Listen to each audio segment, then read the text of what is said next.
நண்பர்கள் அனைவருக்கும் என்னுடைய அன்பான பணிவான வணக்கம். என் பெயர் ஜான். நான் ஒரு குடிநோயாளி. எல்லாம் வல்ல இறைவனோட அருளாலையும் தோழமையில இணைந்து செயல்படுவதால் நான் பெற்றுக்கொள்ளக்கூடிய அனுபவம் தம்பி நம்பிக்கையாலையும் இன்னைக்கு ஒரே ஒரு நாள் நான் குடிக்கல, தெளிவா மனநிறைவா அமைதியா வாழ என்னாலான எல்லா முயற்சிகளையும் செய்து கொண்டிருக்கின்றேன். நண்பர் தேவா குறிப்பிட்டது போல கோயம்புத்தூர் ஒருங்கிணைப்பு மனசாட்சியின் தீர்மானத்தின் அடிப்படையில இரவு 9:30 to 10:30 நடத்தக்கூடிய இந்த ஆன்லைன் மீட்டிங்ல 24 hours a day அப்படின்ற புத்தகத்துல இருந்து ஒவ்வொரு நாளும் ஒவ்வொரு பக்கமாக எடுத்து வாசிச்சு விளக்கம் பார்த்து கலந்தாய்வு இந்த கூட்டத்தை நடத்தி கொண்டிருக்கின்றோம். அதன் தொடர்ச்சியாக இன்னைக்கு நாம அடைஞ்சிருக்கிற பக்கம் ஜூன் மாதம் 19ஆம் நாள். இந்த ஜூன் 19 அந்த சிந்தனையை வாசிப்பதற்கு நண்பர் தேவா அவர்களை அன்போட பணியோட அழைக்கிறேன். Over to you Deva. June 19 please அந்த சிந்தனையை வாசிங்க. Thank you thank you thank you thank you sir. 24 மணித்துளிகள் ஒரு நாள். ஜூன் 19. தோழமையின் இன்றைய சிந்தனை. இன்றைய நாளை எப்படி வாழ வேண்டும் என்று தேர்வு செய்யும் உரிமை நமது வாழ்வில் நமக்கு எப்பொழுதும் உண்டு. மடமைக்கும் மரணத்துக்கும் இட்டுச் செல்லும் வழியை நாம் தேர்வு செய்யலாம். நாம் மது அருந்தும் அடுத்த கோப்பை மதுவே நமது இறுதி கோப்பை மதுவாக அமையக்கூடும் என்பதை எப்பொழுதும் ஞாபகத்தில் வைத்திருக்க வேண்டும். மாறாக மகிழ்ச்சியான பயனுள்ள வாழ்விற்கு இட்டுச் செல்லும் பாதையையும் நாம் தேர்வு செய்யலாம். ஒவ்வொரு நாளும் இந்த தேர்வு செய்யும் உரிமை நம் கையில் தான் உள்ளது. இறைவா, சரியான பாதையை தேர்ந்தெடுக்க எனக்கு அருள் செய்திருளும். இன்று என் தேர்வை நான் செய்து விட்டேனா? நம்பிக்கையான தியானம். என் வாழ்வில் எனது உண்மையான பணி ஆன்மீகத்தில் வளர்வது மட்டுமே ஆகும். இந்த பணியை செய்வதற்கு நன்மையை நேர்மையுடன் தேடும் மனநிலையோடு நான் முன்னேறி செல்ல வேண்டும். உண்மையுடனும் நேர்மையுடனும் தேர்பவர்களுக்கு மறைத்து வைக்கப்பட்டுள்ள ஆன்மீக பொக்கிஷங்கள் வெளிப்படுத்தப்படும். ஒரு புள்ளியில் இருந்து அடுத்த புள்ளிக்கு செல்லும் ஒவ்வொரு கணமும் இறையருட் பேராற்றலது விருப்பத்திற்கு பணிவதை கடைபிடித்தால் மேலும் மேலும் ஆன்மீக உயரங்களை நாம் சென்றடைவோம். இந்த உண்மையான பணிதான் வாழ்க்கையில் முதன்மையானது. பொருளாதாரத்துக்கு உழைத்தல் 2ஆம் பட்சம்தான். ஆன்மீகத்தை அடைய உதவும் பொருட்களே இன்னும் எனக்கு மிகவும் அவசியமானவை. இன்றைக்கான பிரார்த்தனை: தொடர்ந்து ஆன்மீகத்தில் வளர வேண்டும் என நான் மன்றாடுகின்றேன். இதுவே என் வாழ்வின் உண்மையான பணியாக அமைய வேண்டும் எனவும் பணிவுடன் வேண்டுகின்றேன். நன்றி நன்றி நன்றி நன்றி நன்றி தேவா. நன்றி தேவா. நண்பர்கள் அனைவருக்கும் மீண்டும் ஒரு முறை என்னுடைய அன்பான பணிவான வணக்கங்களை தெரிவித்துக் கொள்றேன். என் பெயர் தான். நான் ஒரு குடிநோயாளி. எல்லாம் வல்ல இறைவனோட அருளாலையும் தொடர்பில் இணைந்து செயல்படுவதால் நான் கற்றுக்கொள்ளக்கூடிய அனுபவம் நம்பிக்கையாலையும் இன்னைக்கு ஒரே ஒரு நாள் நான் குடிக்கல, தெளிவா மன நிறைவா அமைதியா வாழ என்னாலான எல்லா முயற்சிகளையும் செய்து கொண்டிருக்கின்றோம். தினசரி அன்றாடம் என்னுடைய வாழ்க்கையில எண்ணற்ற விஷயங்கள்ல நான் தேர்வு செய்யறேன், சூஸ் பண்றேன். நான் என்ன செய்யறேன் அப்படின்றத நான் தான் முடிவு செய்யறேன், நான் தான் தேர்ந்தெடுத்து நான் தான் செய்யறேன். இத நான் புரிஞ்சு கொள்ளணும். எனக்கு கடவுள் சுதந்திரமாக தேர்வு செய்யக்கூடிய அந்த ஃப்ரீ வில் அப்படின்னு சொல்லுவாங்க, விருப்பத்தை கடவுள் ஒவ்வொரு மனுஷனுக்கும் கொடுத்துருக்கிறார். நான் என்ன செய்யணுங்கிறத நான் தான் தேர்ந்தெடுக்கிறேன், நான் தான் சூஸ் பண்றேன்.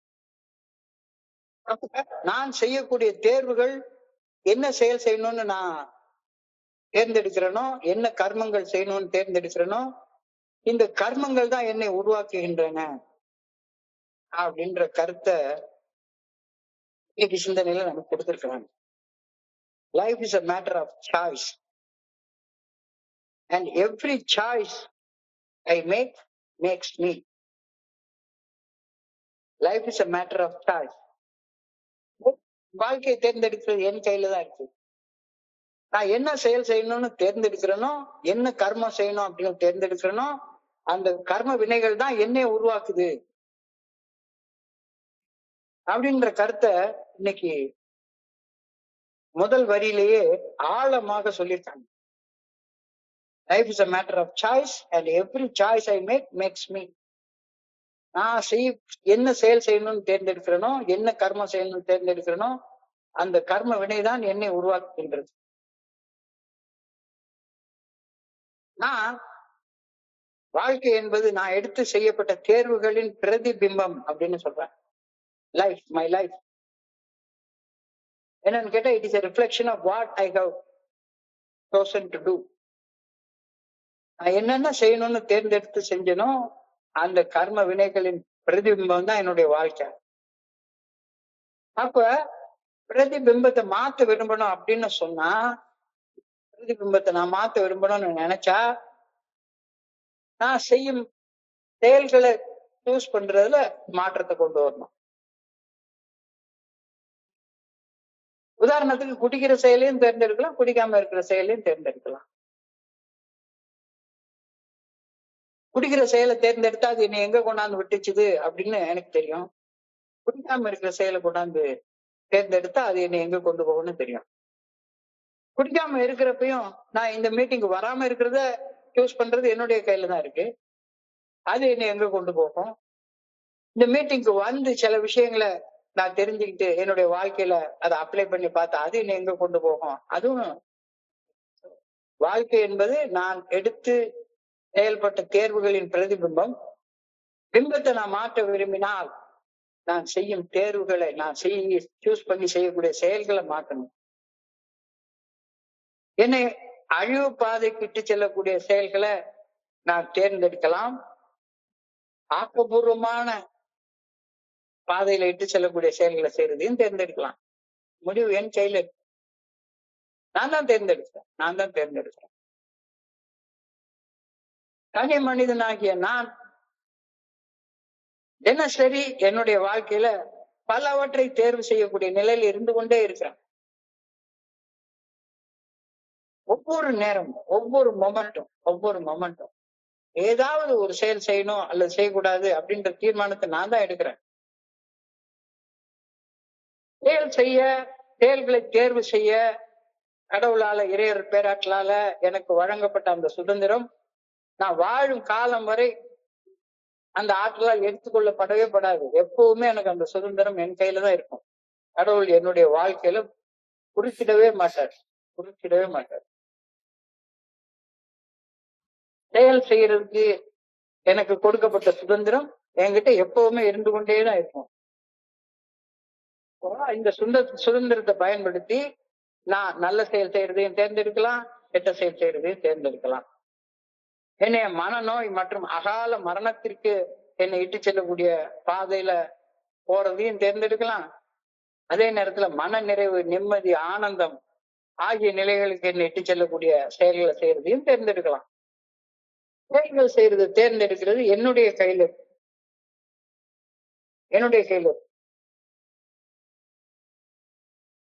மனநோய் மற்றும் அகால மரணத்துக்கு போற செயல்களை இட்டுட்டு போற செயல்களை செய்யறதும் தேர்ந்தெடுக்கலாம். அல்லது மன நிம்மதி, நிறைவு, ஆனந்தம், இந்த ரெண்டுல என்ன செய்ய நான் தீர்மானிக்கிறேன் அப்படின்றது முற்றிலுமாக என்னுடைய தேர்வு.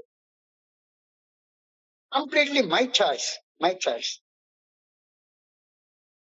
ஆனா இந்த இடத்துல ஒரு விஷயத்த மட்டும் நான் மறக்கவே கூடாது. செயல்களை தேர்வு செய்ய எனக்கு சுதந்திரம் வழங்கப்பட்டு இருக்கிறது, அது உண்மை.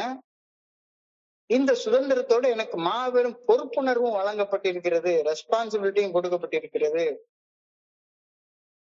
செயல்களை தேர்வு செய்யக்கூடிய சுதந்திரத்தை உபயோகிக்கும் போது, அந்த உரிமையை உபயோகிக்கும் போது, அந்த செயல் விளைவுகளை ஏற்கிறதுக்கும் நான் பொறுப்பையும் ஏற்றுக்கொள்றேன்.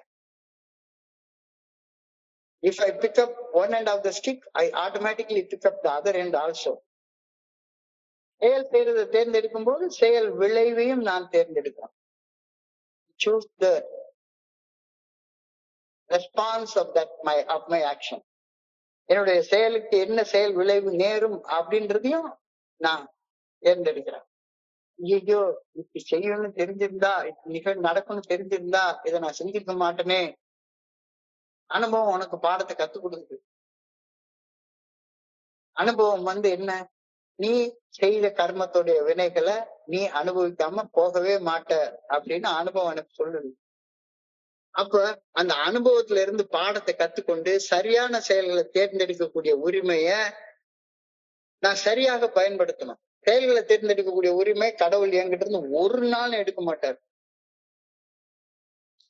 ஆனால் செயல் செய்வதை தேர்ந்தெடுக்கும் போது அந்த செயல் செய்ததால உருவாகக்கூடிய விளைவையும் நான் தேர்ந்தெடுக்கிறேன். செயல் விளைவுக்கு நான் தான் பொறுப்பு. I am responsible. நான் பொறுப்பாளி.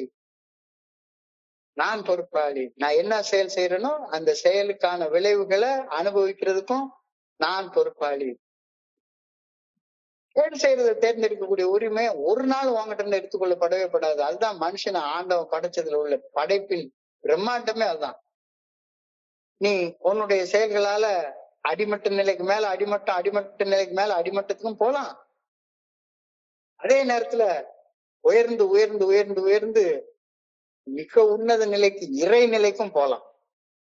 இறைவனை உணரக்கூடிய ஆன்மீக விழிப்புணர்வு நிலைக்கும் போலாம்.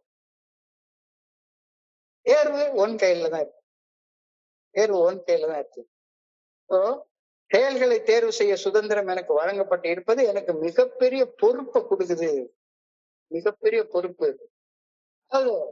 ஐ கேனாட் அப்சால்வ் தட் ரெஸ்பான்சிபிலிட்டி. அதை மட்டும் நான் புரிஞ்சுக்கணும். செயல்களை தேர்வு செய்ய எனக்கு கொடுக்கப்பட்டிருக்கிற சுதந்திரம் எனக்கு மாபெரும் பொறுப்பையும் சேர்த்து கொடுத்து.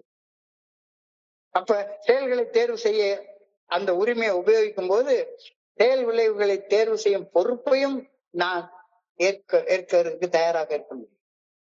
இத இன்னைக்கு இது அழகா சொல்லியிருக்கு. பல ஆயிரம் வருஷங்களுக்கு முன்னாலேயே தீமையும் நன்மையும் பிறர் தந்து வரவே வராது, தீதும் நன்றும் பிறர் தர வாரா அப்படின்னு பூங்கொன்றனார் அழகாக யாதும் ஊரே யாவரும் கேள்வி அப்படின்ற பாட்டுல அழகாக எழுதிட்டார். தீதும் நன்றும் பிறர் தர வாரா. எனக்கு வாழ்க்கையில தீமையும் என்னுடைய செயல்களை தேர்ந்தெடுத்ததால நான் தான் உருவாக்குனேன். அதே மாதிரி என்னுடைய வாழ்க்கையில நன்மையையும் நல்ல செயல்கள் செய்ய தேர்ந்தெடுக்கிறதுனால நான் தான் உருவாக்குறேன். தீமையையும் நன்மையையும் நான் தான் உருவாக்குறேன். I am free to choose. I am free to choose. But I am not free from the consequences of my choices. செயல்கள் செய்யறத நான் என்ன செயல் செய்யறது வேணாலும் தேர்ந்தெடுக்கலாம். ஆனா அந்த செயல் விளைவை அதுல இருந்து தப்பிச்சு போகவே முடியாது.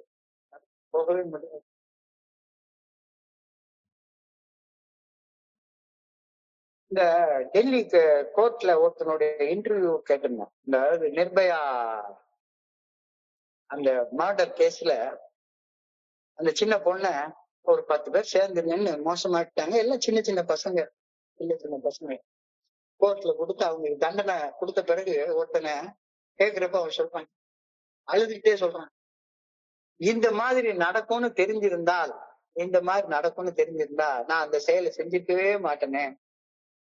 எனக்கு தெரியாது அந்த நேரத்துல நான் செஞ்சிட்டேன். செயல் செய்யறது தேர்ந்தெடுக்கக்கூடிய உரிமை உனக்கு இருக்கு. ஆனா அனுபவத்தின் அடிப்படையில எந்த செயல் செஞ்சா என்ன நடக்கும் அப்படின்றத தெரிஞ்சு கொண்டு உன்னுடைய செயல் விளைவுகளுக்கு பொறுப்பேற்கவும் நீ கத்துக்கணும். இது சிந்தனையோட மிகப்பெரிய வார்த்தை. I am free to choose. To two anything. என்ன செய்யறது வேணாலும் நான் சுதந்திரத்தை தேர்ந்தெடுக்கலாம். குடிக்கிறது நான் தான் தேர்ந்தெடுக்கிறேன். குடிக்காம இருக்கிறதே நான் தான் தேர்ந்தெடுக்கிறேன். ராத்திரி போன் பிக்சர் பாக்குறதே நான் தான் தேர்ந்தெடுக்கிறேன். பார்க்காம இருக்கிறதே நான் தான் தேர்ந்தெடுக்கிறேன். எனக்கு டயபெட்டிஸ் இருக்கு அப்படின்னு தெரிஞ்சு திருநெல்வேலி இருட்டுக்கடை அல்வால போய் ஒரு காக்கில் அல்வா வாங்கி சாப்பிடுற செயலை செஞ்சாலும் அதையும் நான் தான் தேர்ந்தெடுக்கிறேன். ஒரே ஒரு ஸ்பூன் போட்டு சாப்பிட்டா டாக்டர் சொல்றாரு, ஒரே ஒரு spoon, just 1 spoon of sugar உங்களுடைய பிளட்ல 50 mg/dl சர்க்கரையை ஏற்றி விட்டுரும். வெறும் 1 ஸ்பூன் ஆஃப் சுகர். 5 ஸ்பூன் சேர்த்தீங்கன்னா 5 250 ஏறி போயிடும். அப்போ சுகர் போட்டு சாப்பிடுறதா வேண்டாமா அப்படின்ற அந்த தீர்மானத்தை டாக்டருடைய அந்த கன்சல்டேஷனை நம்பி நான் தான் தேர்ந்தெடுக்கிறேன். தனி மனிதனாகிய எனக்கு எனது விருப்பப்படி செயல்பட சுதந்திரம் வழங்கப்பட்டிருந்தாலும் கூட நான் செய்யும் கர்மங்களின் விளைவுகளை கட்டுப்படுத்தும் உரிமை எனக்கு கிடையவே கிடையாது. செயல் செய்வதை தேர்ந்தெடுக்கக்கூடிய உரிமை தான் எனக்கு இருக்க ஒழிஞ்சு செயல் விளைவுகளை கட்டுப்படுத்தக்கூடிய உரிமை எனக்கு கிடையாது. இன்எவிட்டபிலிட்டி ஆஃப் தி அவுட்கம். கிடைக்கிறது முளைச்சுதான் தீரும். இத சரியா புரிஞ்சுக்கோ. செயல்கள் செஞ்சுட்டே இருக்கிறேன். ஆனா செயல் விளைவுகள் ஒரு செயின் ரியாக்ஷன் மாதிரி சங்கிலி தொடர் விளைவை உருவாக்குகின்றன அப்படின்னு ஊழ்வினை உறுத்து வந்து ஊற்றும். அப்ப நீ என்ன செயல் செய்யற அப்படின்றத நீ தேர்ந்தெடுத்து சரியாக செய் அப்படின்ற வார்த்தை தான் இன்றைக்கு சிந்தனையுடைய முதல் வரியாக கொடுக்கப்பட்டிருக்கிறது. ஃபர்ஸ்ட் லைனே இதுதான். We have this choice every day of our life. என்ன வேணா செய்ய தேர்ந்தெடுக்கலாம், அது நம்ம உரிமை, கடவுள் கொடுத்த உரிமை. We can take the path that leads to insanity and death and remember that the next drunk could be our last one. என்ன வேணா செய்யறது தேர்ந்தெடுக்கலாம், ஆனா நீ செய்யற செயல் உன்னை அவ்வளவுதான் கடைசியில் தூக்குல தொங்க போடுற செயலாகவும் மாறி போயிடும். உணர்ச்சி வசப்பட்டு தடுமாறும் போது, உணர்ச்சி கொந்தளிக்கும் போது தப்பாக முடிவு செய்து கூடிய ஒரு செயல் உன்னைய தூக்கு தண்டனைக்கும் கூட கொண்டு போய் விட்டுறலாம். மறந்துடாத. We have the choice every day. என்ன செய்யறதுக்கு வேணாலும் தேர்ந்தெடுக்கலாம். அப்போ தீமை செய்யற பாதையிலையும் பயணிக்க நீ தேர்ந்தெடுக்கலாம், அதுக்கு உனக்கு சுதந்திரம் கொடுக்கப்பட்டிருக்கிறது. ஆனா ரிமெம்பர், நீ தேர்ந்தெடுத்தா நீ இப்ப குடிக்கிற இந்த குடி உன்னுடைய கடைசி குடியாகவும் இருக்கலாம். அவ்வளவுதான், கடைசி, அதுக்கு மேல குடிக்கவே முடியாது அப்படின்ற ஸ்டேஜுக்கும் உன்னைய கொண்டு போய் விட்டுறலாம். பார்த்து பத்திரமாக தேர்ந்தெடு. எனது அடுத்த குடி என்னுடைய வாழ்க்கையில இறுதி குடியாக இருக்கக்கூடும். இந்த ஸ்டேட்மெண்ட், இந்த கூற்று மது உபயோக பழக்க அடிமைத்தன கோளாறு, அதாவது குடிநோயால் தீவிரமாக பாதிக்கப்பட்ட மனுஷங்களோட யதார்த்த நிலையை பிரதிபலிக்குது. இதான் எனக்கு இது நடக்கும்னா நான் குடிக்கிறத தேர்ந்தெடுத்தே இருக்க மாட்டேன் அப்படின்னு சொல்லி கேர்ஃபுல் ஆயிடு. ஒரு குடிநோயாளி அடைய விரும்பக்கூடிய வழி அவனுடைய மனித மூளையின் முக்கிய செயல்பாட்டை நிறுத்தி மரணம் விளைவிப்பதில் முடியக்கூடும். குடிக்கிறத தேர்ந்தெடுத்தா அது மூளையில சில பாதிப்புகளை உண்டாக்கி உடைய சாகுற வரைக்கும் கூட கொண்டு போய் விட்டுரும். குடிக்கிறது மட்டும் இல்ல, எந்த ஒரு அடிக்டிவ் பிஹேவியரும் கூட. சோ உடனே பயந்துட வேண்டாம். இதற்கு மாறாக இன்னைக்கு சிந்தனையிலே இதற்கு மாறாக நம்மை ஆனந்தத்திற்கும் நிறைவிற்கும் நிம்மதிக்கும் பயனுள்ள வாழ்க்கைக்கும் இட்டு செல்லும் பாதையையும் நம்ம தேர்வு செய்யணும். சாய்ஸ் நம்ம கையில தான் இருக்கு.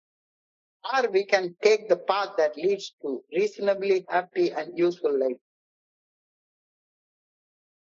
சாவுக்கு இட்டுட்டு போற, மரணத்துக்கு இட்டுட்டு போற பாதையவும் தேர்ந்தெடுக்கலாம், அல்லது மகிழ்ச்சியாக, ஆனந்தமாக, நிம்மதியாக, நிறைவாக வாழ்வதற்கு பயனுள்ள வகையில வாழ்வதற்கான பாதையவும் தேர்வு செய்யலாம். Choice is mine. ஒரு காலத்துல நிம்மதி உங்கள் சாய்ஸ் அப்படின்னு சொல்லி ஒரு அழகான தொடர் வந்துச்சு. நிம்மதி உங்கள் சாய்ஸ். அதீத பணம் சேர்க்கணும், பயங்கரமா பணம் சேர்க்கணும், அதீத செல்வம், அதீத உடல் சுகம், அதீத சுய முக்கியத்துவம், நான் தான் எல்லா இடத்துலயும் செல்ஃப் இம்பார்ட்டண்டா இருக்கணும், அதீத சுய முக்கியத்துவம் ஆகியவற்றை அடைவதை தவிர்த்து நீடித்த நிலையான மனநிறைவு, நிம்மதி, ஆனந்தம் மற்றும் உள்ள சமநிலை ஆகியவற்றை அடைவதற்கு முக்கியத்துவம் கொடுத்து அதற்குரிய செயல்களை தேர்ந்தெடுத்து செய் அப்படின்ற சிந்தனையை இன்னைக்கு கொடுத்துருக்காங்க. ஒரு நாளைக்கு 8 மணி நேரம் வேலை செய்யலாம். என்ன வேலை செய்யலாம்? எனக்கு தெரிஞ்ச வேலையை தான் என்னால செய்ய முடியும். ஆனா அடுத்தவன் எனக்கு முடிஞ்ச வேலையை சொல்றான், போய் ஒருத்தன் தலையை வெட்டிட்டு வா அப்படின்றான், தப்பான வேலையை சொல்றான். அல்லது ஏதாச்சும் ஒரு தப்பான ஒரு டாக்குமெண்ட்டை கிரியேட் பண்ணி தர சொல்றான், அந்த உடனே ஒரு 10 லட்ச ரூபா வாங்கிக்க கையில அப்படின்னு சொல்லி சொல்றான். அதீத செல்வம், அதீத உடல் சுகம், உடல் சுகம். எனக்கு பிடிக்காத ஒண்ணு சாப்பிடவே மாட்டேன், பிடிக்காத ஒண்ணு சாப்பிடவே மாட்டேன். பிடிச்ச மட்டன் பிரியாணி மட்டும்தான் எல்லா நாளும் வேணும். ரைட்டு, மாசத்துக்கு 1 நாள் 2 நாள் சாப்பிட்டுக்கிறது சரிதான். அதீத உடல் சுகம், பார்க்கிற பெண்களை எல்லாம் அடையணும் அப்படின்ற சுகம், அதீத சுய முக்கியத்துவம். நான் தான் எல்லா இடத்துலயும் இம்பார்ட்டண்டா சென்டராக இருக்கணும் அப்படின்றதுக்காக செய்யக்கூடிய செயல்களை தவிர்த்து நீடித்த நிலையில எப்பவுமே எனக்கு நிறைவாக இருக்கு, மன நிறைவாக இருக்குது, நிம்மதி, ஆனந்தம் மற்றும் உள்ள சமநிலை ஆகியவற்றை அடைவதற்கு முக்கியத்துவம் கொடுக்கும் செயல்படுவாங்க. நான் ஒண்ணு இந்த பிரபஞ்சத்துடைய மையம் கிடையாது, பிரபஞ்சத்துடைய மையம் கிடையாது. சுகமாக வாழ்வது தற்காலிகமானது. இன்ப துன்பங்கள் எல்லாமே டெம்பரரி, அனிச்சையா, இம்பர்மனன்ட். வரும், கொஞ்ச நேரம் இருக்கும், அப்புறம் கடந்து போயிடும். வரும், கொஞ்ச நேரம் இருக்கும், அப்புறம் கடந்து போயிடும். ஆனா தன்னுணர்வு, ஆன்மீக விழிப்புணர்வு, இந்த நிலையை அடையிறது வந்துட்டா போகாது.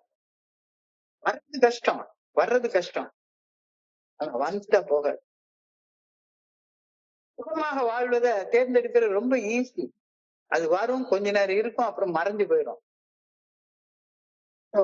வந்து கொஞ்ச நேரம் இருந்து மறைஞ்சு போகக்கூடிய தற்காலிகமான சுகங்களை தேர்ந்தெடுக்கிறியா, சுகங்களை அடையிறதுக்கான செயல்களை செய்யறதை தேர்ந்தெடுக்கிறியா, அல்லது ஆன்மீக விழிப்புணர்வு என்ற தன்னுணர்வு நிலையை அடைஞ்சு மன நிறைவோட, நிம்மதியோட, நிலையான ஆனந்தத்தோட வாழ்றதை தேர்ந்தெடுக்கிறியா? உன்னுடைய கையில் இருக்கு. So, key components of choosing the path that leads to reasonably happy and useful life.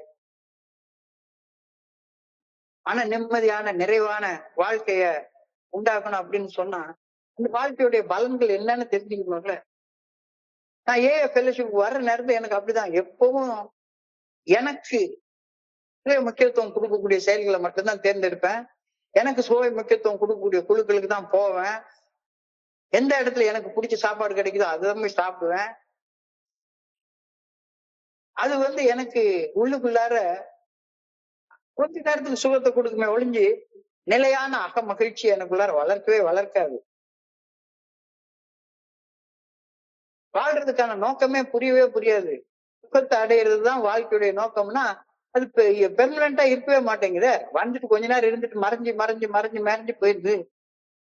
அப்ப வாழ்க்கை பர்பஸ்லெஸ்ஸா மாறிடுது. உடம்பு சோர்வடைஞ்சுக்கிட்டே வருது வயசாக. ஒரு யூஸ்ஃபுல் பர்பஸே புரிய மாட்டேங்குது. ஒரு பேலன்ஸ் இல்ல, ஒரு உள்ள சமநிலை இல்ல. வாழ்க்கை ரொம்ப வாழ்றதே கஷ்டமா இருக்குது, ரொம்ப கஷ்டமா இருக்கு. எளிமையாக வாழ முடியல.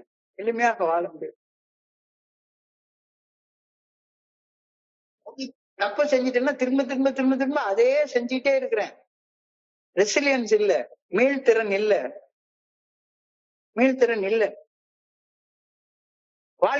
வாழ்றதுக்கான அர்த்தமும் புரிய மாட்டேங்குது. எப்ப பார்த்தாலும் தற்கொலை பண்ணிக்கலாமா அப்படின்னு சூசைட் தாட்ஸ் தான் கடந்து போயிட்டே இருக்குது. இப்போ வாழ்க்கையில சுகமாக வாழ்றதை தேர்ந்தெடுக்கிறது, மன நிறைவோட வாழ்றதை தேர்ந்தெடுக்கிறது. அப்ப என்ன அர்த்தம்? சுகமாக வாழ்றதுக்கான செயல்களை செய்யறதை தேர்ந்தெடுக்கிறது, மன நிறைவோட வாழ்றதுக்கான செயல்களை செய்யறதை தேர்ந்தெடுக்கிறது. ரெண்டுல எதை இன்னைக்கு தேர்ந்தெடுக்க போற? இந்த 24 மணி நேரத்துல நாளைக்கு விட்டுரு, நேத்தைய விட்டுரு. நேத்துக்கு அப்படி வாழல, செத்து போச்சு. நாளைக்கு கண் முழிப்போமா இல்லையான்னு தெரியாது. இன்னைக்கு தற்காலிகமாக கொஞ்ச நேரம் இருந்துட்டு கடந்து போற செயல்கள் செய்வதால உருவாகக்கூடிய சுகத்துக்காக செயல்பட போறியா, இல்ல பெர்மனண்டாக இருக்கக்கூடிய அந்த தன்னுணர்வு, ஆன்மீக விழிப்புணர்வு, இந்த விழிப்புணர்வு நிலையில வாழ்வதற்கு தேவைப்படக்கூடிய செயல்கள் செய்யறதை தேர்ந்தெடுக்கிறியா? அப்படி தேர்ந்தெடுத்தேன்னா அந்த பாதை encourages you to be a good planner of your life. உன்னுடைய வாழ்க்கையை நல்ல முறையில திட்டமிடுறதுக்கு உனக்கு ஒரு ஆற்றலை கொடுக்குது. This path encourages being a good planner of my life, taking responsibility and learning from mistakes rather than chasing perfection. நான் சாதாரண மனுஷன், தப்பு செய்யக்கூடிய சோதனைகள் எனக்கு வந்துகிட்டே தான் இருக்கும். ஆனா வாழ்க்கையில ஒரு தடவை தப்பு செய்.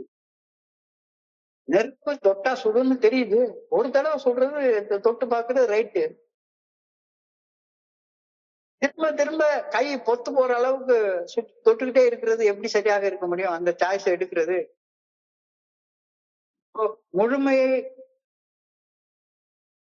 முழுமை நிலை அளிக்கப்படும் வரை அதை நோக்கி முன்னேற மாட்டேன் அப்படின்னு அடம் பிடிக்கிறது வாழ்க்கையில சிறப்பாக திட்டமிட்டு தேர்வுகள் செய்வதை தடை செய்கின்றது. என்ன ஆனாலும் என்னால முழுமை நிலை அடைய முடியாது, நிலை புத்தர்கள் நிலை, அது அவங்க அடைஞ்ச நிலை, எனக்கு அதை நோக்கி நான் முன்னேற வேண்டிய அவசியம் எனக்கு கிடையாது அப்படின்னு சொல்லிட்டு நான் அந்த செயல்கள் செய்ய தேர்ந்தெடுக்க மாட்டேன், பிரேயர் செய்ய தேர்ந்தெடுக்க மாட்டேன், கூட்டத்துக்கு போறது தேர்ந்தெடுக்க மாட்டேன் அப்படின்னு அடம் பிடிச்சிட்டு இருக்கிறது என்னுடைய வாழ்க்கையை சிறப்பாக திட்டமிடுவதற்கு தடை செய்தா இல்லையா? பொறுப்போடு செயல்படுவதையும் தடை செய்தா இல்லையா? பொறுப்பில்லாம செயல்படுறது, பொறுப்பில்லாம எப்பவுமே எந்த செயலுக்கும் பொறுப்பு ஏற்றுக்கிறதே கிடையாது. அப்ப இப்ப நான் என்ன செயல் செய்யணும் அப்படின்றதுக்கான நல்ல ஒழுங்கான வழிகாட்டுதல், குட் ஆர்டர்லி டைரக்ஷன் எனக்கு தெரியவே இல்லை. அத கடவுள்கிட்ட கேட்போம். இப்ப இந்த சூழ்நிலையில இருக்கு, எனக்கு பயமா இருக்கு, எனக்கு பொறாமையா இருக்கு, சந்தேகமா இருக்கு, உணர்வுகளால உந்தப்பட்டு உணர்வு தடுமாற்றங்களால் உந்தப்பட்டு செயல் செய்யணும்னு எனக்குள்ளார கொதிக்குது. அப்ப இந்த கொதிச்சுக்கிட்டு இருக்கிற சூழ்நிலையில, உணர்வு கொந்தளிச்சுக்கிட்டு இருக்கிற சூழ்நிலையில நான் என்ன செய்யணும் அப்படின்றத குறிச்ச நல்ல ஒழுங்கான வழிகாட்டுதல கடவுள்கிட்ட கேட்போம். கடவுள் எங்க இருக்காரு? எனக்குள்ள இருக்கிறாரு. எனக்குள்ளார என்னுடைய கான்சியன்ஸா இருக்கிறாரு. பிரஞானம் பிரம்ம என்னுடைய கான்சியன்ஸா இருக்கிறாரு. அவர்கிட்ட கேட்போம், இந்த சூழ்நிலையில நான் என்ன செய்யணும்? யாரோ செய்யற செயல் என்ன பயங்கரமா கோபப்படுத்துது, அவனை அடிச்சு உடைச்சு மண்டைய உடைச்சு ஏதாச்சும் பண்ணிடணும், அல்லது யாருக்கிட்டையாச்சும் காசு கொடுத்தாச்சும் அவனை இல்லாம ஆளை வெளியே தெரியாம காலி பண்ணிடணும் அப்படின்னு மனசுக்குள்ளாரு பயங்கரமா கோபம் வருது, பயம் வருது, பொறாம வருது, ஆமத்தி பத்தி எரியுது. இப்ப என்ன செய்யறது அப்படின்ற தேர்வை எங்க கேட்கணும்? கடவுள்கிட்ட கேட்கணும். I made that choice today. இன்னைக்கு என்ன தேர்வு செய்யணும் அப்படின்றத தீர்மானித்து அந்த தீர்வை எடுத்து விட்டேனா? இன்னைக்கு என்ன செய்யணும், என்ன செயல் செஞ்சா நல்லா இருக்கும் அப்படின்னு நல்ல ஒழுங்கான வழிகாட்டுதலை என்னுடைய மனசாட்சியிட்ட கேட்டு தேர்ந்தெடுத்து நான் செஞ்சேனா? இல்ல சித்தம் போக்கு சேவம் போக்குன்னு மனம் போன போக்குல வாழ்றத தேர்வு செய்தேனா? சித்தம் போக்கு சேவம் போக்கு வாழ்றதுதான் தீர்மானம் செஞ்சு இன்னும் வாழ்ந்துட்டு இருக்கேன் அப்படின்னா சிந்தனையில இருந்து தியானத்துக்கு கடந்து போ.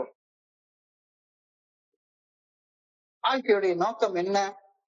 சாதாரணமாக இந்த உலகத்துல பிறக்கிறப்ப எனக்கு தோன்றது பொருள் ஈட்டி உடலுக்கு சுகமளித்து வாழ்வதுதான் வாழ்க்கையின் நோக்கம் என என்னுடைய குடி நாட்கள்ல தோன்றியது.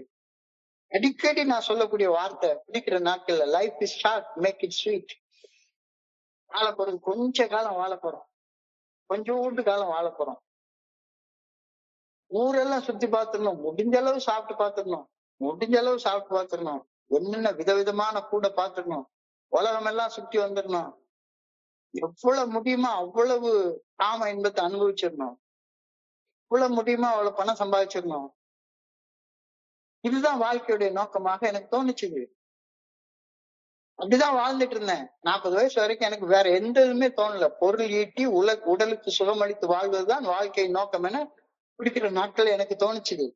ஆனால் ஏஐ தோழமையில அடைந்த பின்னர் இன்று ஒரு வார்த்தை சொன்னாங்க, குதிரை வண்டியை ஓட்டலைன்னா வண்டி முன்னால போகாது பின்னால போகும் அப்படின்னா. குதிரை வண்டியை ஓட்டலைன்னா வண்டி முன்னால போகாது பின்னால போகும். என்ன அர்த்தம் இதுக்குன்னு கேட்டா, நான் வண்டியை வச்சு குதிரை இழுத்துட்டு இருக்கேன்னா குதிரை நின்ன இடத்துல நின்றுட்டு இருக்கோம். ஆனா குதிரையை வச்சு வண்டி இழுத்துட்டு போகக்கூடிய மக்கள் என்னை கடந்து போயிட்டே இருப்பாங்க, முன்னேறி போயிட்டே இருப்பாங்க. So stagnation amounts to going backwards. தேங்கி நிற்கும் வண்டிகள் பின்னோக்கியே நகர்ந்து கொண்டிருக்கும். நாம் இருந்த இடத்துல நின்றுட்டு இருந்தேன்னா எனக்கு பக்கத்துல இருக்கவன் முன்னேறி போயிட்டே இருக்கிறான், நான் அவனை கம்பேர் பண்றப்ப நான் பின்னடைவுகளை சந்திச்சுட்டே இருக்கேன் தானே. அப்ப இங்க வந்ததுக்கு அப்புறம் தான் நீ பொருளீட்டி வாழக்கூடியது முக்கியமான வாழ்க்கை தான், இல்லைன்னு நான் மறுக்கவே இல்லை. உடம்பு சுகத்தோட வாழணுன்றது முக்கியம்தான்.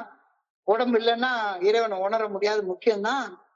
ஆனா உடம்பை இயக்கக்கூடிய அந்த இயக்கத்தை மூளைக்கிட்ட விட்டுறாத, அது உள்ளுக்குள்ளார இருந்து உன்னை இயக்கக்கூடிய அந்த பிரபஞ்ச இயக்க பேராற்றல் கிட்ட விட்டுரு அப்படின்றது இன்னைக்கு தியானத்துடைய முதல் வரியாக சொல்லப்பட்டிருக்கிறது. ஆன்மீகத்தில் வளர்ந்து ஆன்மீக விழிப்புணர்வுக்கு தன்னுணர்வை நோக்கி முன்னேறுவதுதான் வாழ்க்கையின் உண்மையான நோக்கம் என ஏஏ தோழமை சொல்லுது. அதாவது பர்பஸ் ஆஃப் லைஃபே மாத்தி சொல்றாங்க.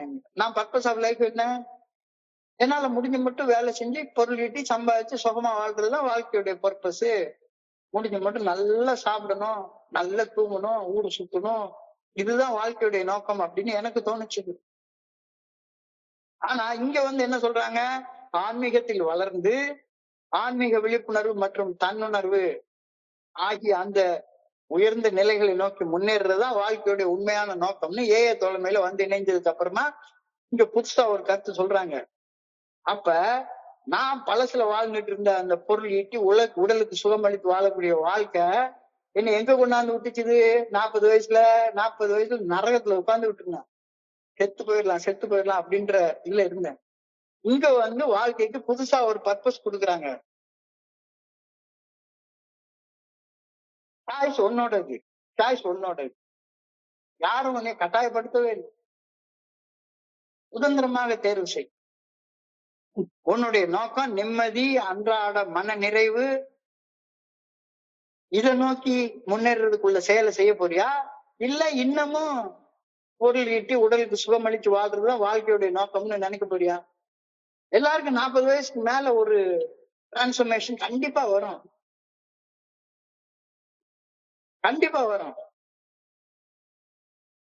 சராசரியா சொல்றாங்க, ஒரு மனுஷன் அவன் வாழ்க்கையில உழைச்சி சம்பாதிச்ச பணத்துல 20% மேல செலவு பண்றதே கிடையாது, போயிடுறான். அப்போ பொருள் ஈட்டி உடலுக்கு சுகமளித்து வாழக்கூடிய வாழ்க்கை நோக்கம் இருந்தா அது முழுமையான நிறைவை உனக்கு கொடுக்கவே தெரியாது. இப்போ ஏஐல சொல்லக்கூடிய நோக்கம் இப்போ தெளிவா தெரியுது.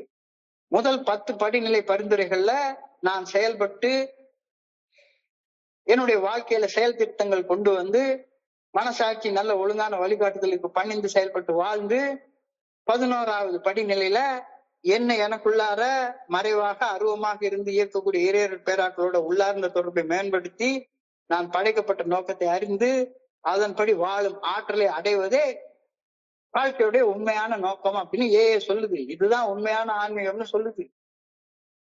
40 வயசு வரைக்கும் இதுனா என்னன்னே எனக்கு தெரியாது, இப்ப தெரிஞ்சிருச்சு. இப்போ உன்னுடைய தேர்வு என்ன, இப்படி வாழ போறியா அப்படி வாழ போறியா? Choice is yours. அப்ப இந்த சொன்ன முதல் 10 படியில செயல்பட்டு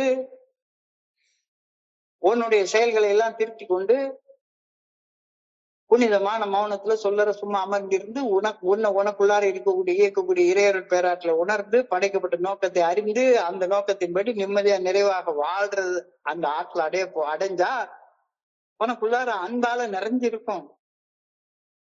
வாழ்க்கையில உயர்ந்த நன்மையை நோக்கி முன்னேல போயிட்டே இருப்ப. இதுக்காகதான் நீ படைக்கப்பட்டிருக்க அப்படின்னு இன்னைக்கு தியானத்துல சொல்றாங்க. இது உனக்குள்ளார ஒரு உள் மன மாற்றம் இல்லைன்னா இது சாத்தியப்படவே படாது.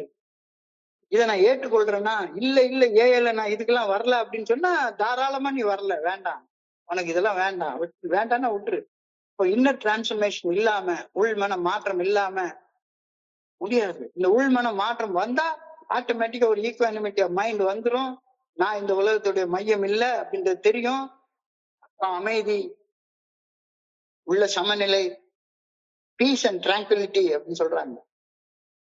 நிம்மதியா இருக்கிறது, அழகா இருக்கிறது, வாழ்க்கையுடைய நோக்கத்தை அறிஞ்சு வாழ்றது, வாழ்க்கையுடைய நோக்கத்தை அறிஞ்சு அந்த நோக்கத்தின்படி வாழ்வதற்கான ஆற்றலை பெற்று வாழ்வது, உள்ளுக்குள்ளார இன்ட்யூஷன், இயல்பூக்கம், உள்ளுணர்வு ஷார்ப்பா இருக்குது, ஷார்ப்பா இருக்குது. ஒவ்வொரு நாளும் நான் பரிணாமத்துல வளர்ந்து கொண்டே இருக்கிறேன், எவால்வ் ஆயிட்டே இருக்கிறேன். இந்த தியானத்துல யோசிச்சு பாரு, இது எல்லாம் உன்னுடைய சாய்ஸ் தானே, உன்னுடைய சாய்ஸ் தானே. Spiritual life is a powerful experience that improves one's faith, values, relationship and mental well-being. Material life இதை கொடுக்காது, மெட்டீரியல் லைஃப் இதை கொடுக்காது. ஆனா ஸ்பிரிச்சுவல் லைஃப் வாழ்ந்தேன்னா மெட்டீரியல் தானா வந்து சேரும், பின்னால ஆட்டுக்குட்டி மாதிரி பின்னால வரும்.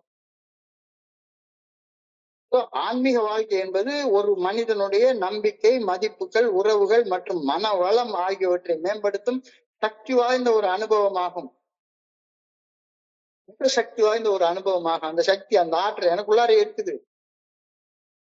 Your real work in life is to grow spiritually. இதுக்காக தான் நீ படைக்கப்பட்டிருக்கிற.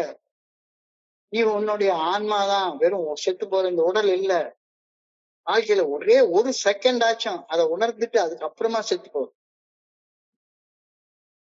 ஆன்மீகத்தில் வளர நன்மையை நாட வேண்டும். நன்மையை நாடலைன்னா ஆன்மீகத்தில் வளரவே முடியாது. தீமை செய்யறத இருட்டுக்குள்ளார உட்கார்ந்தான் செய்யணும். கரப்பாம்பூச்சி வாழ்க்கை. கரப்பாம்பூச்சியை பாருங்க, வெளிச்சத்துல நீங்க பார்க்கவே முடியாது. ராத்திரி வந்து பாத்ரூம்ல வந்து லைட் ஆஃப் பண்ணிட்டா போதும், அதை திறந்து லைட்டை போட்டோம்னா உள்ளுக்குள்ளால அது குடு குடு குடு குடுன்னு ஓடும். இருட்டுல வந்தாதான் வெளியே வரும் இந்த கரப்பாம்பூச்சி வாழ்க்கை. நன்மையை வந்து ஆண்டவனுடைய அந்த வெளிச்சத்துல செய்யறோம், அருட்பெரும் ஜோதியில செய்யறோம். தீமைய இருட்டுக்குள்ளார உட்கார்ந்து செய்யறோம். ஆன்மீகத்தில் வளர நன்மையை நாட வேண்டும். நன்மையை நாட ஏஏ தோழமை நமக்கு பரிந்துரைக்கக்கூடிய 12 படிகள் அடங்கிய மீட்பு செயல் திட்டத்தை நாட வேண்டும். இந்த செயல் திட்டம் மட்டும்தான் நமக்கு நன்மையை கொடுக்கும். அதை ஃபாலோ பண்றதுக்காக மட்டும்தான் நம்ம இங்க வந்திருக்கோம் அப்படின்ற கருத்து வந்து இங்க தெளிவாக சொல்லப்படுகிறது. Live a spiritual life, I must follow the path of thinking, the good orderly direction of God. Diligently seeking, diligently என்றால் விடாமுயற்சியோட, diligently seeking the good orderly direction of God. Hidden spiritual wonders are revealed to those who diligently seek this treasure. Diligently என்றால் விடாமுயற்சியோட. ஆன்மீக அற்புதங்கள் நமக்குள்ளார மறைவாக மறைத்து வைக்கப்பட்டுள்ளன. விடாமுயற்சியோட மனசாட்சியின் மூலம் வெளிப்படுத்தப்படும் இறையர் பேராற்றின் நல்ல ஒழுங்கான வழிகாட்டுதலுக்கு பணிந்து, அதாவது மனசாட்சி உறுத்தக்கூடிய செயல்களை செய்யாமலும் மனசாட்சி சரின்னு செய்யக்கூடிய செயல்களை செய்தும் தொடர்ந்து சாதகம் செய்து வாழ்பவர்களுக்கு அந்த மறைவாக வைக்கப்பட்டிருக்கிற பொக்கிஷங்கள் வெளிப்படுத்தப்படும் அப்படின்னு இன்றைக்கு தியானத்துல உறுதிப்பட சொல்லியிருக்காங்க, உறுதிப்பட சொல்லியிருக்காங்க. அன்றாடம் செயலுக்கு பின் செயல் செய்து வாழ்கின்றோம். ஒவ்வொரு நாளும் ஒவ்வொரு செயலுக்கு பின்னால ஒரு செயல், ஒரு செயலுக்கு பின்னால ஒரு செயல். ஒரு ரீல்ஸ் பார்க்கணும்னு நினைக்கிறது கூட ஒரு செயல் தான். செயலுக்கு பின்னால செயல் செய்து வாழ்கின்றோம். செய்கின்ற ஒவ்வொரு செயலும் மேற்சொன்ன பணிவுடன் செய்து வாழும் போது நான் வாழ்ந்து கொண்டிருந்த அடிமட்ட நிலையிலிருந்து கொஞ்சம் கொஞ்சமா மேல ஏறி உயர்ந்து வாழ்வுல நான் கண்டிராத புதிய புதிய உயரங்களை தொட ஆரம்பிக்கிறேன். இது குடி வாழ்க்கையில புதிய புதிய அடிமட்டங்களை தொட்டுக்கிட்டு இருந்த வாழ்க்கைக்கு நேர் எதிர்மாறான வாழ்க்கை. புதிய புதிய அடிமட்டங்களை தொட்டுக்கிட்டு இருந்தேன். இப்ப என்னடான்னா ஒவ்வொரு நாளும் புதிய புதிய உயரங்களை தொட ஆரம்பிக்கிறேன். From one point to the next, I have to follow the way of God's will with humility until I finally reach a greater and greater spiritual height. அப்படியே குடி வாழ்க்கைக்கு நேர் எதிர்மாறானது. குடி வாழ்க்கையில ஒவ்வொரு நாளும் புதிய புதிய அடிமட்டத்தை பார்த்துட்டே இருந்தேன். இப்ப வாழ்க்கை ஒவ்வொரு நாளும் புதிய புதிய உயர்மட்டங்களை பார்த்துட்டே இருக்கும். பொருளாதாரம் ஆன்மீகத்தை பின்தொடர்ந்து வர வேண்டும். குதிரை முன்ன, வண்டி பின்ன. Work on material plane should be secondary to your real life work. மெட்டீரியலுக்காக வேலை செய், ஆனா ஈன்றால் பசி காணினும் செய்யறக்க சான்றோர் படிக்கும் செயல். ஆன்மீகத்துக்கு எதிராக இருக்கக்கூடிய எந்த செயலையும் செஞ்சுட்டேன்னா அது சரியா வராது. ஆன்மீக வளர்ச்சிக்கு உதவ தேவைப்படும் பொருள் மட்டும்தான் எனக்கு தேவை. The material things that I need are those that help me to attain the spiritual. இது தெளிவாக இன்னைக்கு சொல்லிட்டாங்க. So இதற்காக பிரார்த்தனை பண்ணு. I pray that I may keep growing spiritually. எப்பவும் கடவுள்கிட்ட போய் எனக்கு சக்தி வேணும்னு கேளு. அடைக்கப்பட்ட நோக்கத்தை உணர்ந்து அந்த நோக்கத்தின் மீது வாழ வேணும்ன்ற சக்தியை கேளு. எனக்கு பொருள் வேணும், எனக்கு பணம் வேணும், 10 பொண்டாட்டி வேணும், ஒரு வீட்டுக்கு 10 வீடு வேணும், 4 கார் வேணும், இந்த மாதிரி வேண்டாம். I pray that I may keep growing spiritually. தொடர்ந்து ஆன்மீகத்தில் வளர வேண்டும் என நான் மன்றாடி வேண்டிக் கொள்கின்றேன். I pray that I may make this my real life's work. ஆன்மீகத்தில் வளர்வதுதான் என்னுடைய வாழ்க்கையில உண்மையான பணியாக இருக்க வேண்டும் என ஆண்டவா உண்மை பணியோட கேட்டுக்கொள்கின்றேன் அப்படின்னு சொல்லிட்டாங்க.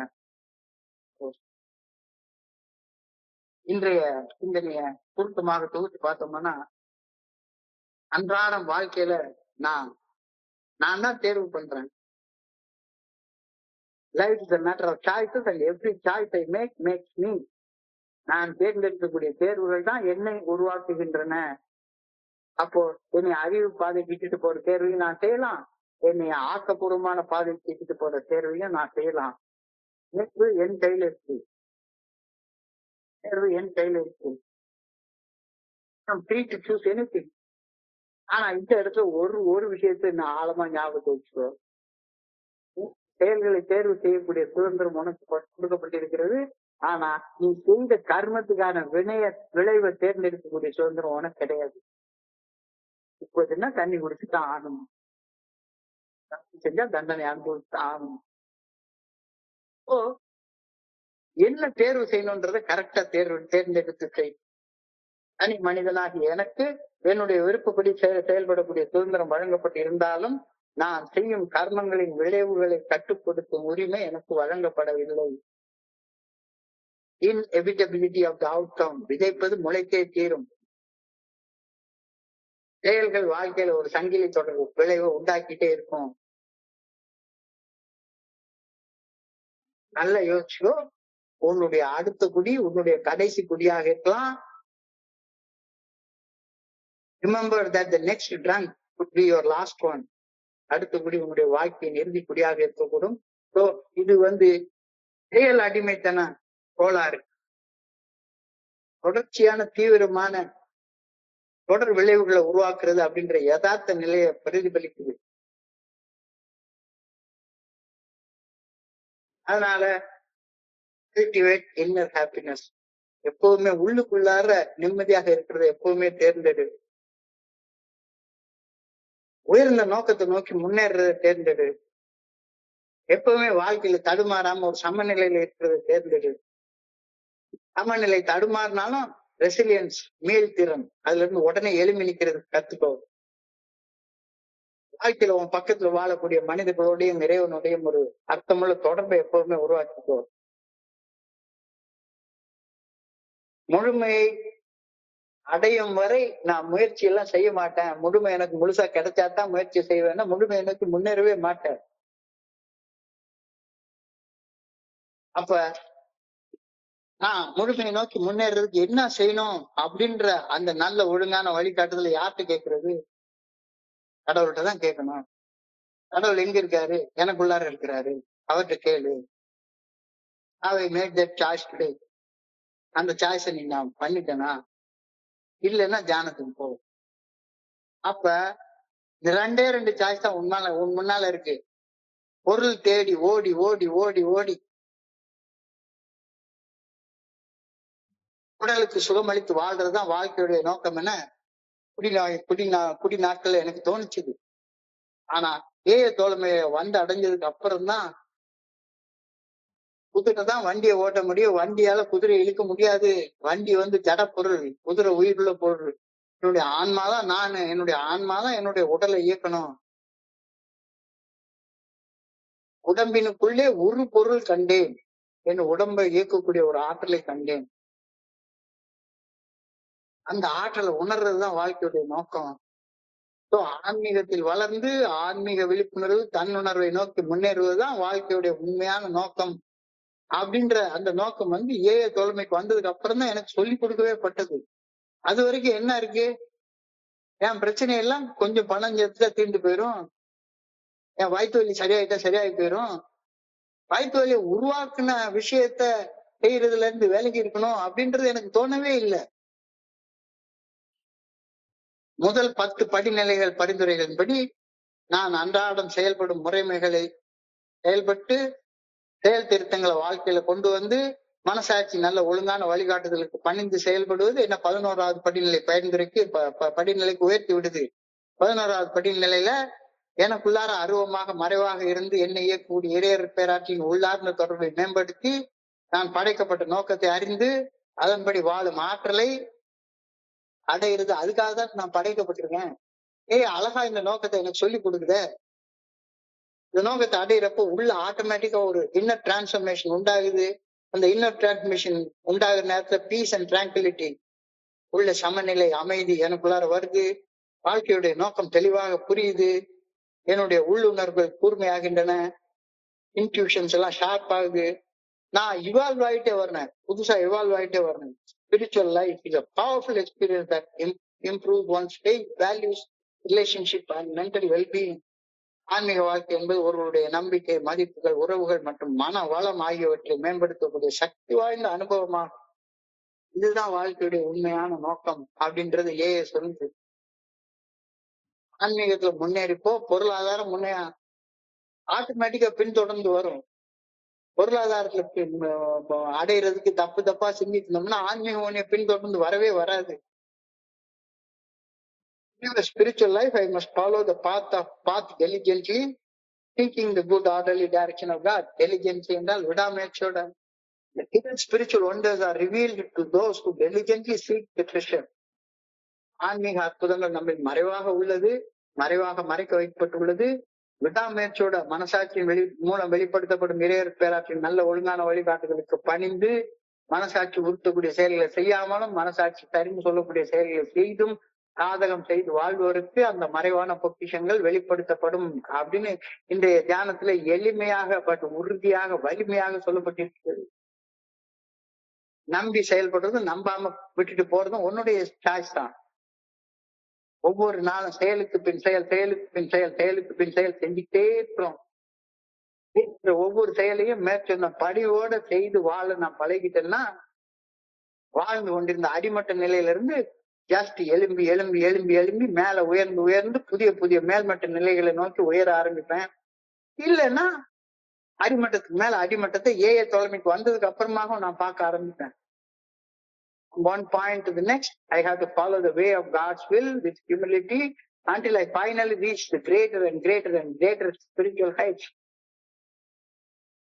சொல்லிட்டாங்க, the material things that I need are those that help me to attain the spiritual. குதிரைதான் வண்டியை எழுப்பணும்.